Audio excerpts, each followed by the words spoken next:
Pemirsa, pemerintahan Prabowo Gibran telah menginjak 100 hari masa kinerjanya pada 28 Januari 2025. Setiap kebijakan yang diambil Presiden dalam rentang waktu itu menjadi perhatian, termasuk sektor pangan. Sejak November 2024, di sela kegiatan kenegaraan Presiden di Forum APEC dan G20, Presiden telah menginstruksikan jajaran menterinya untuk percepatan realisasi swasembada pangan pada tahun 2027. Dengan dimajukannya target swasembada pangan ini, pemerintah berkomitmen mempercepat upaya peningkatan produksi pangan dalam negeri dan tidak akan impor beras, jagung, pakan, gula, dan garam konsumsi mulai tahun ini atau tahun 2025. Untuk membahasnya sudah bersama saya Guru Besar IPB yang juga Ketua Umum Asosiasi Bank Benih dan Teknologi Tani Indonesia, Dwi Andreas. Selamat sore, Prof. Dwi. Selamat sore, Mbak Tasya. Iya, terima kasih sudah hadir di studio kami. Iya, terima kasih. Sebelum kita mulai perbincangan pada sore hari ini, pemirsa kita akan sama-sama menyimak informasi berikut ini. Kita harus swasembada pangan. Itu prioritas dasar karena situasi global. Perang besar bisa pecah setiap saat. Kita harus jamin kemampuan kita memberi makan rakyat kita sendiri. Dengan penuh keyakinan, pemerintah memajukan target swasembada pangan dari 2028 menjadi 2027. Saat ini, pemerintah tengah membenahi problem-problem mendasar sektor pangan dan pertanian. Landasan dasar dalam realisasi program swasembada pangan kini telah rampung. Tidak ada alasan lagi bagi kementerian dan badan terkait menunda pelaksanaan percepatan target program swasembada pangan Presiden Prabowo Subianto. Kami sangat gembira hari ini Pak Mensesnek membawa kabar yang sangat penting yang sudah kita tunggu-tunggu lama. Impres mengenai irigasi sudah selesai, sudah ditandatangani Bapak Presiden. 2. Perpres mengenai neraca komoditas sudah selesai. 3. Perpres mengenai pupuk sudah selesai. 4. Mengenai penyuluh sudah selesai. Jadi 4 yang penunjang landasan utama pokok agar kita bisa swasembada pangan sudah jadi semuanya. Jadi tidak ada alasan lagi kita tidak bisa melaksanakan perintah Bapak Presiden swasembada pangan secepat-cepatnya. Indonesia terus berkomitmen mewujudkan swasembada pangan sesuai arahan Presiden. Salah satunya dengan penyerapan 3 juta ton beras petani oleh Bulog. Menteri Pertanian bahkan memprediksi pada Maret hingga April, Indonesia akan surplus produksi padi hingga 4 juta ton. Sejalan dengan prediksi BPS, 50% peningkatan produksi padi ketimbang tahun lalu. Sekarang, kami ditakdirkan menjadi menteri baru-baru ini. Kami sudah berjibaku mulai perbaiki irigasi arahan Bapak Presiden. Pupuk dinaikkan, perintah Bapak Presiden. Bapak Presiden luar biasa. Jujur aku malu. Apapun kita minta untuk rakyat kecil, beliau penuhi. Aku malu sama beliau kalau tidak kerja keras. Tahu sekarang ini produksi Januari Februari sesuai BPS naik 50% dibanding tahun lalu untuk beras, sehingga 70% di bawah BP. Kita rakor tadi putusin, nggak boleh membiarkan petani jalan sendirian. Kita target sampai Maret, April, karena kita surplus kurang lebih 4 juta ton, itu kita bersyukur. 4 juta ton harus diserap 3 juta oleh Bulog, dan itu sudah ditandatangani bersama. Nggak boleh, kalau kita mau swasembada, wajib 3 juta, nggak boleh ditawar. Di 100 hari pemerintahan Presiden Prabowo Gibran, pemerintah melalui Kementerian Koordinator Bidang Ekonomi menetapkan target inflasi 2,5% plus minus 1% untuk mendukung akselerasi pertumbuhan nasional di tahun 2025. Strategi jitu untuk menjaganya salah satunya dengan cara meningkatkan produktivitas pangan, menjaga distribusi pangan, hingga memperkuat ketersediaan pangan. Tim Liputan Jurnalis NTV melaporkan.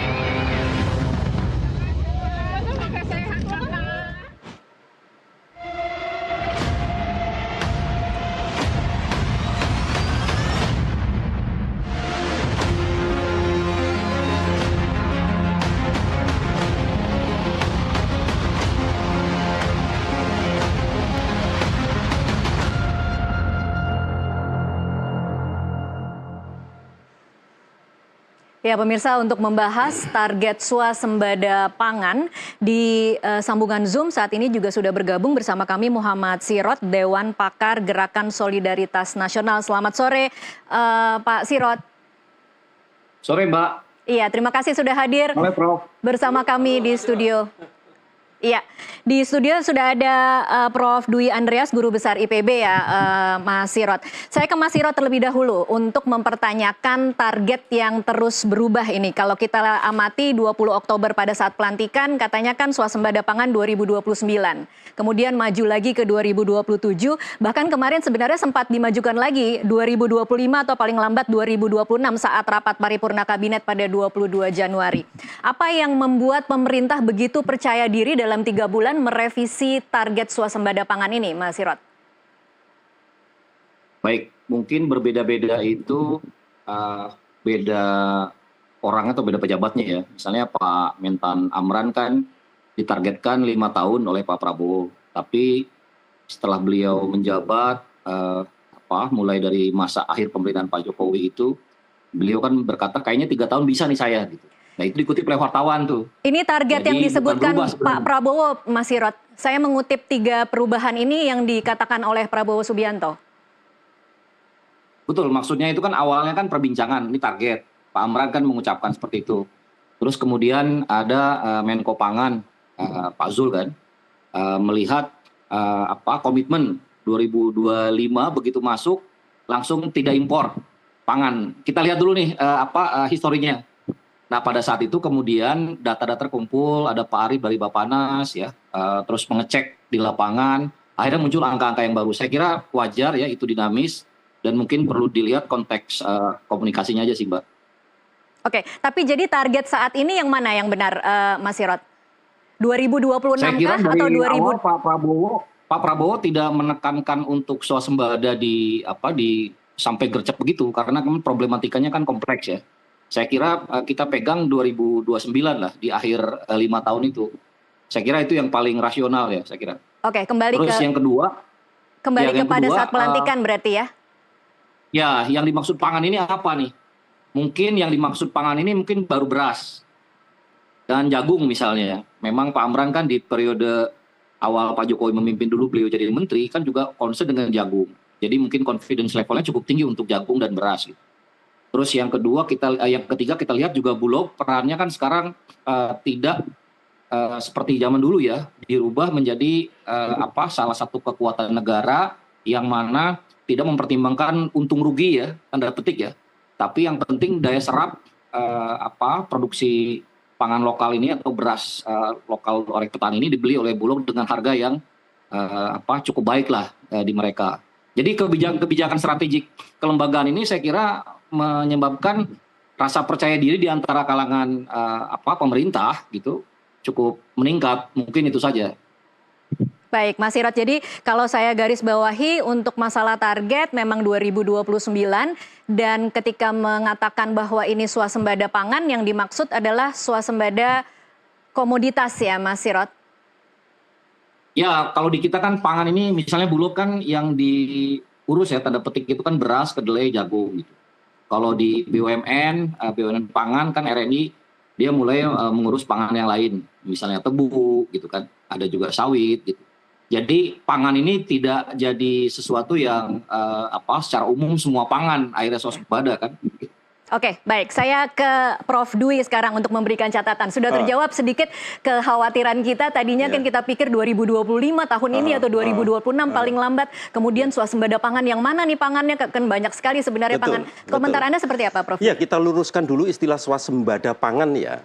Karena Indonesia tidak mungkin akan mencapai swasembada pangan. Alasannya apa? Kan pangan ada 12 pangan pokok yang kita konsumsi itu impor semua, Mbak. Iya. Di atas impornya di atas 100.000 ton, 12 kan, 12 komoditas pangan. Dan apakah tahun-tahun sebelumnya ada program-program seperti itu? Ada.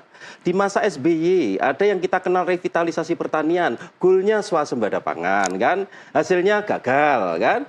Di masa pemerintahan Jokowi ada program swasembada pangan, malah judulnya kedaulatan pangan pada saat itu. Lalu Kementerian Pertanian gencar ada yang namanya Upsus Pajale, Upsus padi, jagung, kedelai. Lalu hasilnya apa? Gagal, Mbak. Dan justru impor pangan kita melonjak drastis.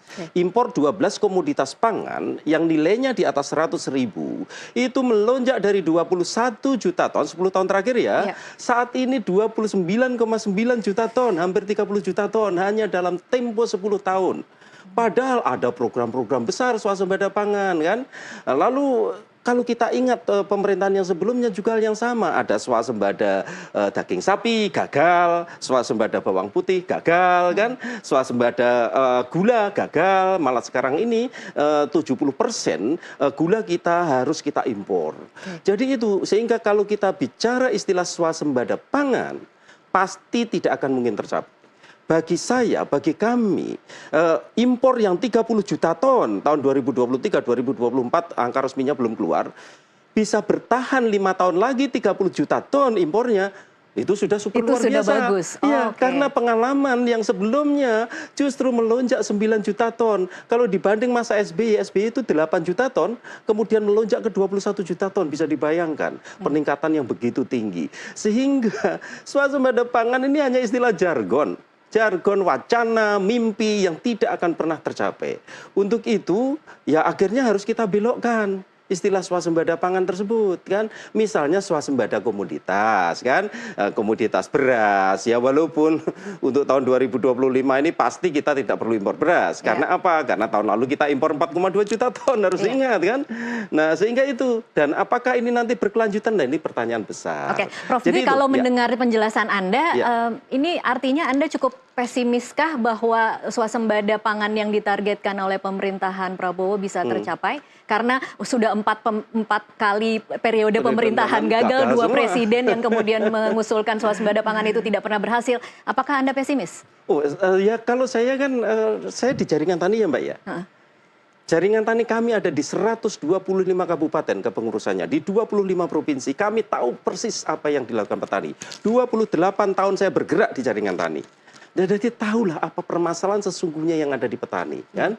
Lalu antara apa yang di dasar, di basic, dengan apa yang ada di pemerintah, itu gapnya terlalu besar. Oke, kalau kita mengamati apa yang dikatakan oleh Menteri Zulhas tadi, atau Menteri Pertanian Amran Sulaiman, ada 4 perpres yang kemudian begitu cepat dikebut supaya kemudian target swasembada ini bisa tercapai. Itu kira-kira menurut Anda akan membantukah target ini akan tercapai? Bukannya hal yang sama, di pemerintahan-pemerintahan sebelumnya juga seperti itu kan ya? Kan jadi apa yang dilakukan pemerintah sebenarnya hampir mirip-mirip saja. Tapi kenyataannya, katakanlah kita bicara beras ya, tahun sebelumnya kan, di 10 tahun sebelumnya kan ada Upsus Pajale, padi, jagung, kedelai. Kenyataannya apa Mbak? Kenyataannya produksi padi kita turun 0,63% per tahun. Bisa dibayangkan kan ya, di periode pemerintahan pertama justru produktivitas padi turun 1,5% per tahun. Itu kenapa ya Prof? Nah, di sini pertanyaannya, karena pemerintah menganggap seolah-olah ini pemerintah luar biasa melakukan segalanya kan ya, jangan-jangan nanti pemerintah sendiri yang nanam gitu kan. Padahal yang nanam adalah sedulur tani. Sedulur tani memiliki persoalan-persoalan sendiri yang begitu kompleks. Kan, sehingga sebenarnya kalau target kami yang tidak mulu-mulu ya, walaupun mungkin tidak terlalu wah gitu kan ya, misalnya peningkatan kesejahteraan petani. Oke, harus mulai dari situ berarti dari ya. sana. Prof. Ketika dan itu sebenarnya sudah dimulai dalam 3 tahun ini, sudah dimulai oleh siapa yang tidak kita kira sama sekali, oleh Badan Pangan Nasional. Yang menjadi kuncinya. Karena apa? Badan Pangan Nasional 3 tahun terakhir ini meningkatkan HPP. Kan, dari 4.200 HPP gabah kering panen ya, dari 4.200 ke 5.000 tahun 2023, tahun 2024 ke 6.000, tahun ini dinaikkan lagi 6.500. Itu keputusan Badan Pangan Nasional, dan itu yang mengubah kesejahteraan petani. Sehingga apa? Kalau kita lihat NTP tanaman pangan. Dan itu ada korelasinya tidak Prof? Dalam 3 tahun meningkatkan kesejahteraan petani, kemudian dengan produktivitas yang mereka hasilkan? Nah, kalau dikaitkan dengan produktivitas, dikaitkan dengan produksi ini kan kompleks. Pengamatan kami selama 24 tahun terakhir, kami memiliki data sebelum tahun 2018 melalui citra satelit. Karena data produksi padi sebelum tahun 2018 amburadul, nggak bisa kita percayai. Oke. Setelah 2018 bisa karena menggunakan angka KSABPS. Saya memiliki data berdasarkan citra satelit sejak tahun 2000. Jadi produksi padi itu yang paling major, yang menentukan, itu yang satu fenomena iklim, Mbak. Oke. Kalau ada El Nino, produksi pasti turun. Kalau ada La Nina, produksi pasti naik, kan ya. Lalu yang kedua, serangan hama. Itu yang menentukan produksi padi. Lalu yang ketiga yang terpenting adalah tadi, kesejahteraan petani. Jadi kalau kita lihat perjalanan selama 10 tahun sebelum Badan Pangan Nasional meningkatkan HPP, itu NTP tanaman pangan selama 10 tahun terakhir hanya 101, Mbak. Ya. Bahkan 5 tahun, dalam periode 5 tahun NTP tanaman pangan di bawah 100. Apa makna NTP tanaman pangan di bawah 100? Nandur pari, nanam padi rugi. Oke. Itu persoalannya. Baik, Jadi saya kembali lagi ke Mas Sirot sekarang untuk memberikan tanggapan. Tadi kalau mungkin di garis bawahi adalah ada gap yang cukup besar dengan apa yang terjadi di lapangan dengan kebijakan-kebijakan yang dikeluarkan oleh pemerintah pusat. Silahkan Mas Sirot. Ya, kita kan agak mundur sedikit, terus juga menggarisbawahi apa yang dikatakan Prof. Andreas barusan ya. Jadi ini kan kalau kita melakukan hal yang sama berulang-ulang, jadi hanya sebatas narasi, tentu hasilnya akan sama kan begitu ya Prof ya? Oh iyalah, pasti. Tapi Prof sendiri kan menggarisbawahi dengan 3 tahun ada Bappenas yang dipimpin Pak Arief, itu minimal dari data ya kan, terus harga beli meningkatkan nilai tukar petani lah. Betul. Kan sederhananya begitu. Ya. Ini baru satu kelembagaan yang kita ingat banget lah dulu zaman Pak Jokowi menjabat pertama kali itu. Pak Jokowi kan kebingungan ya. Jadi data pertanian antara Kementan, BPS, Kemenak itu beda-beda ya. Sekarang kan kita nggak mendengar lagi tuh masalah itu. Jadi satu data yang kita dengar. Terus sekarang jangan lupa juga ini dipimpin oleh Presiden yang memang pernah memimpin HKTI gitu ya. Beliau sangat mengerti banget dengan pertanian. Beliau memahami banget interdisipliner masalah food, energi dengan water system dalam satu kesatuan. Beliau melakukan itu. Terus beliau juga mengerti bagaimana Bulog ini harus berperan. Gitu. Kelembagaannya direvitalisasi, direformasi gitu. Terus beliau membangun menunjuk satu Kemenko Pangan khusus gitu. Saya kok melihat lebih optimis dibanding Prof Dwi gitu. Saya merasa ini ada optimisme Prof, ada hal yang menurut saya secara manajerial berubah dan orang-orangnya ini saya melihat secara politis dan teknokratis ini cukup mumpuni gitu. Jadi kalau dulu mungkin ya mungkin sebelum ada Pak Arman Sulaiman ya kan kita tahu lah ya ada beberapa kasus di Kementan gitu yang sangat fenomenal ya. Tapi sebelumnya kan Pak Amran juga Mas 2015. Sebelumnya betul. Tapi kan maksudnya sekarang Pak Amran comeback ya. Dengan segala kelemahan beliau ya. Tentu kita anggap pasti lebih baik gitu ya. Terus yang kedua, jadi kita menganggap bahwa Pak Arief ini sebagai Bappenas, nah kami juga dari HKTI senior cerita Pak. Jadi dipanggil beberapa lembaga itu untuk menentukan harga gabah itu mereka dipanggil dan Bappenas benar-benar bertanya ya. Dan kita lihat Pak Arief ini kan kemana-mana juga aktif ya, Kadin gitu. Jadi nggak capek ya, nggak lelah, energinya besar sekali untuk melakukan SMBP ya, strategic management bisnis prosesnya yang benar gitu. Baik. Nah sekarang dengan ada kepemimpinan nasional yang cukup kuat gitu ya, dukungan politik yang cukup besar dan kelembagaan yang bagus, saya kok merasa kayaknya kita bakal lebih bagus gitu. Oke. Itu aja sih sebenarnya saya melihat Baik. gitu. Baik, saya akan kasih kesempatan Prof Dwi nanti untuk menanggapi, tapi kita harus jeda dulu sejenak. Pemirsa tetaplah bersama kami. Usai jeda berikut kami akan kembali.